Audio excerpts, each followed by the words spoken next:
অকারণে ব্যবস্থা না হবে কেন? নির্ভর তো করছে রাজ্যের উপরে। সুপ্রিম কোর্ট কি বলেছে? সুপ্রিম কোর্ট কি নিজে বলেছে আমি ব্যবস্থা নেব? সুপ্রিম কোর্ট বলেছে যে তারা কাজে ফিরে যাক, পাশাপাশি এই নিরাপত্তা দেওয়ার ব্যবস্থা হোক, তারপরে রাজ্য মনে করলে তাদের বিরুদ্ধে আইনানুগ ব্যবস্থা নিতে পারে। তো রাজ্য মনে করুক যে আইনানুগ ব্যবস্থা নেওয়া দরকার, তাই নিক তারা। যদি রাজ্য সরকারের হিম্মত থাকে যে জুনিয়র ডাক্তারদের বিরুদ্ধে আইনগত ব্যবস্থা নেবে, তাহলে নিক, ক্ষমতা থাকলে। তার আগে সুপ্রিম কোর্ট এটাও বলেছে যে তাদের নিরাপত্তাকে নিশ্চিত করতে হবে।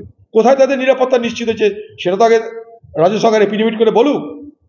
ওখানে কপিল সিবালের মতো এক আজ্ঞাবহ লোককে রেখেছে, যার কথা ভাবলে লজ্জা লাগে।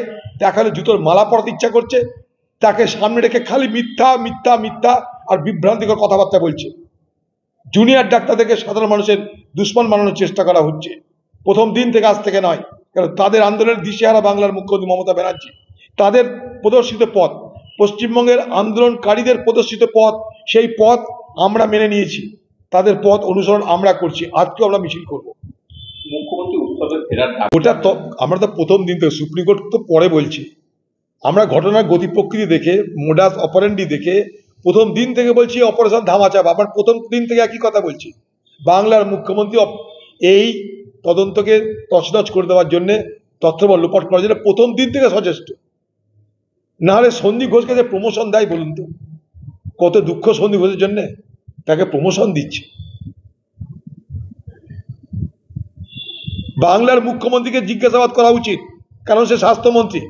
সিবিআই উচিত তাকেও জিজ্ঞাসাবাদ করা বলে আমি মনে করি। সে কিছু জানে না তা হতে পারে না।